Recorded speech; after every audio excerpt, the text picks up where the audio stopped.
What is going on, everybody? Welcome back to the channel. I'm still here exploring hidden Mountain View Cemetery here in Oakland, California. And I found another interesting marker behind me, and let's go check it out.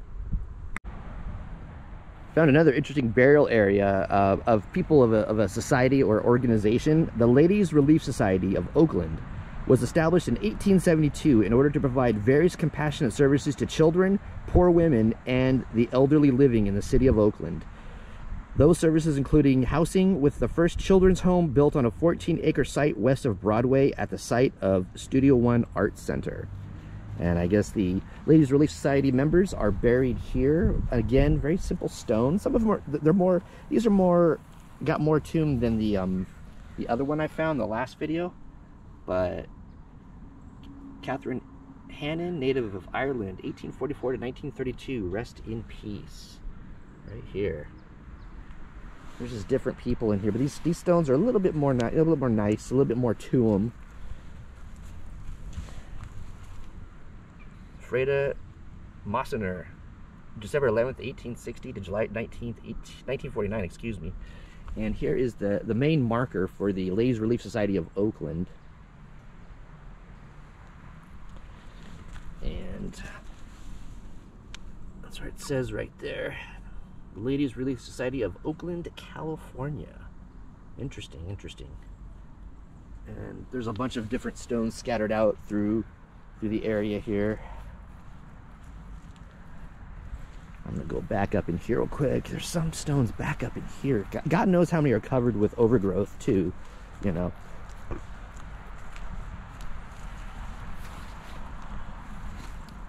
In loving memory of Harriet Myers, 1853 to 1950. Woo! This was an awesome find as well.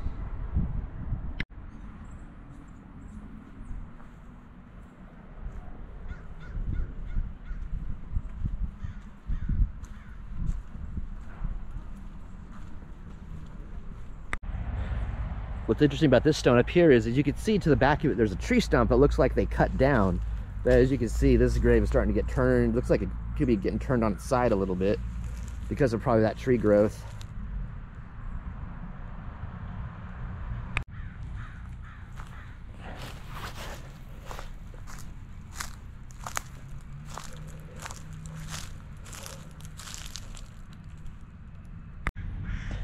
Oh, look how small this one is. You know, this was a child. And somebody still comes and puts flowers, it looks like. Hubbard is just the last name, Hubbard. It's so tiny. It's got to be a child. I'm sure it is.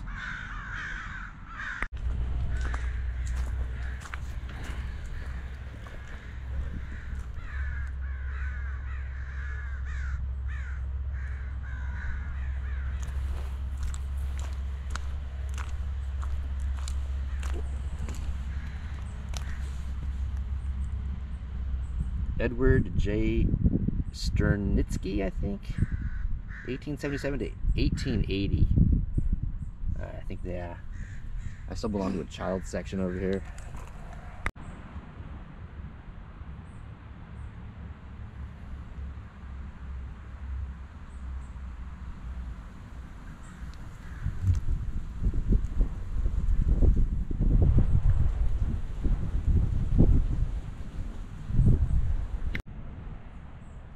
Melvin J. Hollis, birth November 1863, Maine, and death 11th February 1885, aged 21 years.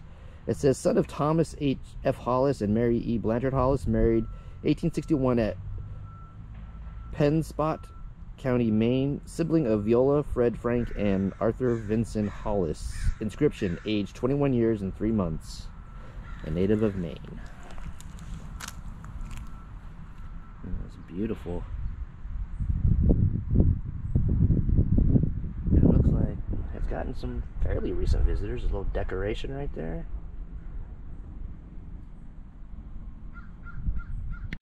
So I'm gonna get on the beaten path here and go explore some more for you guys and see what we can come up with now next. So far, some interesting stuff, you know, very hidden, and there's still more areas to explore here.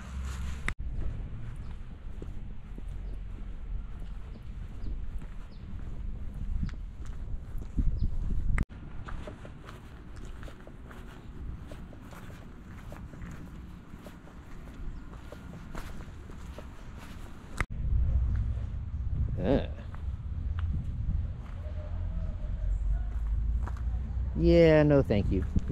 No way.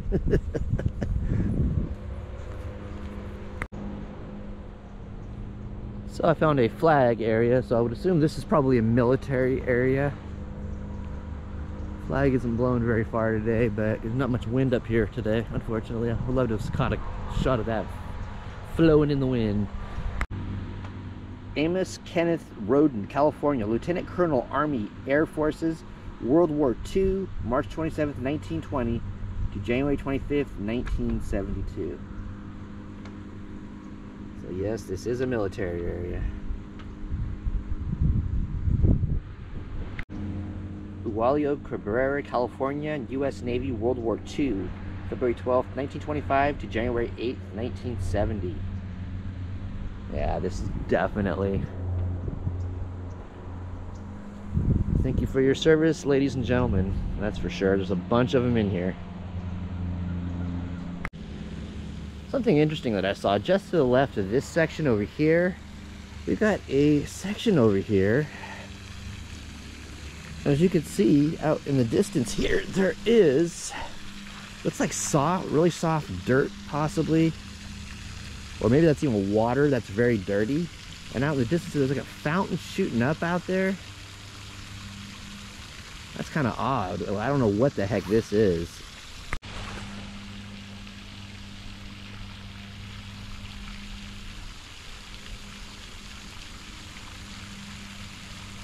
Could be like a swampy area because it looks kind of mossy and stuff. And looks like there's balls, like they have like basketballs out here floating on the top of it, looks like. If you guys know what this area is, it might just be a swamp area, who knows? Let me know in the comment box.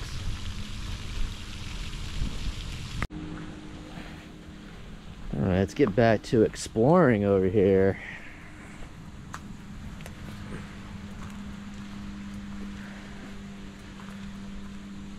Oh man, I can't even make out that name. There's moss all over it.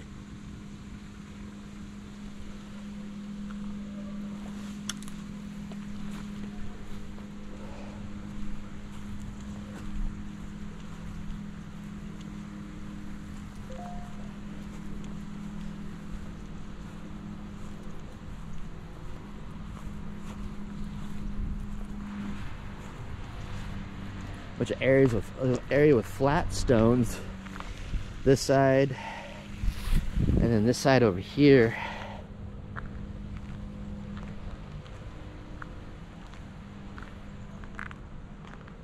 Some of them are upright a little bit, but a lot of them are flat as well. Well, definitely an interesting little hike I'm taking here, and I'm glad you guys could be here with me for this hike. Finding a lot of cool stuff here. Interesting folks, interesting areas, probably areas that haven't been seen in years. The path brought me over to this little family mausoleum here. George H. Kraft. He was in the area, from what I read, a prominent banker.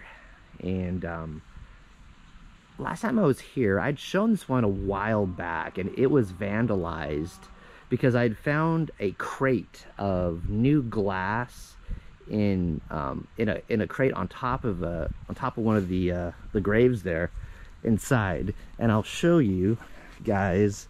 And then I noticed there was like a window missing on the side too. As you can see, this side window is boarded up, and somebody had brought, I guess, replacement glass. I don't know if kids had broke it, and the parents made them bring the glass, you know, bought the glass and made them come back here and write an apology note.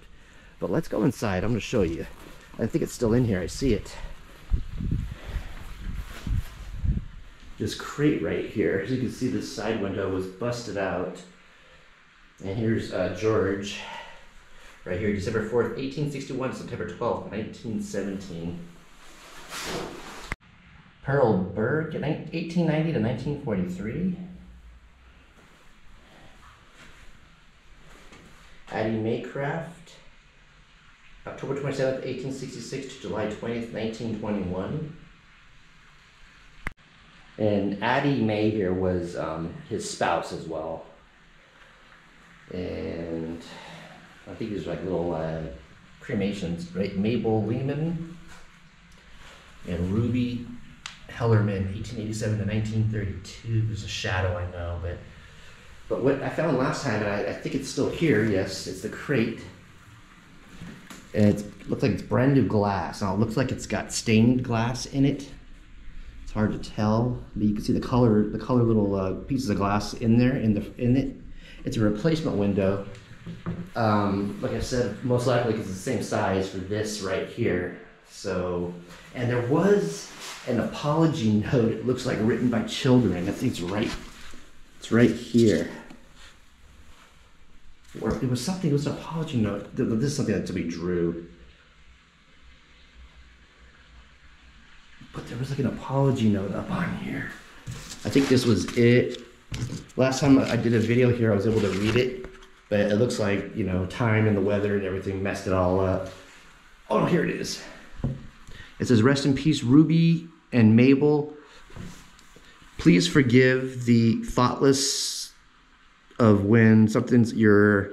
It sounds like it's hard to read the writing. It's a child's writing, but it's like an apology note. So maybe the kids, maybe who might have done it, the parents bought the glass here and then brought them back and made them write an apology note.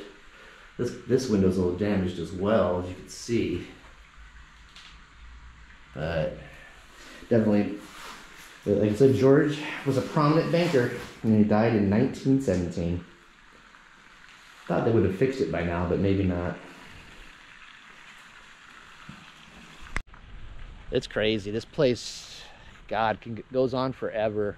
I've been walking for quite a while. I've been here for quite a while, and this place goes on and on and on. And I found a bit of a local celebrity here. Somebody was asking about the grave of Elizabeth Short, known as the Black Dahlia. Looks like she's had some visitors. It's kind of hard to see the stone, I think. I'm trying not to put a shadow on it. Somebody, one of my subscribers had recently asked me about this one.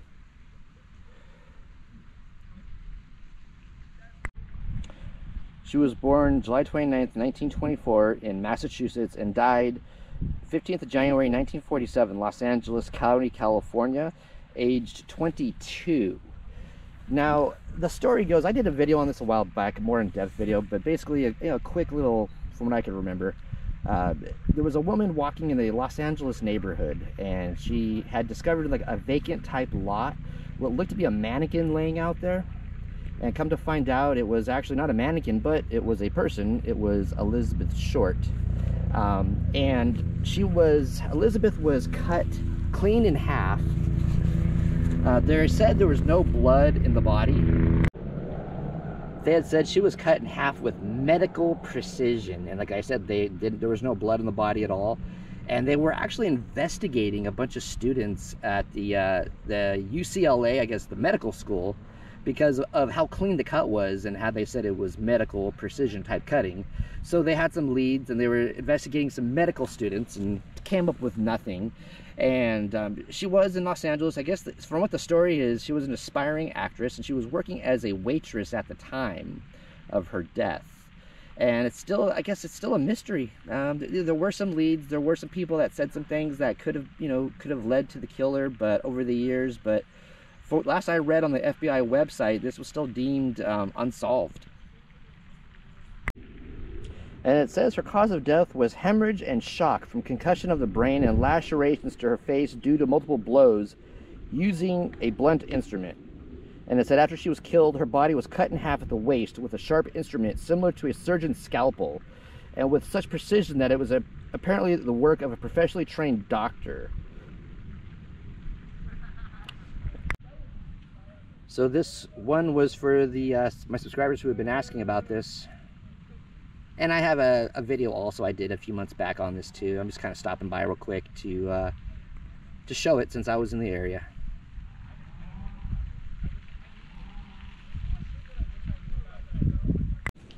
Well, we're going to cut this one off. Thank you all so much for watching. I'm still going to be here trying to film some stuff. I don't know what I'm going to film next, but I did enjoy kind of, you know, exploring the lost graves, I guess, you know, earlier on of Mountain View Cemetery here. If you enjoyed this video, please give it a thumbs up. And if you're new to the channel, hit that subscribe button and click that bell icon. Therefore, you can be notified of all of my future uploads. Once again, thank you very much, and I'll talk to you later.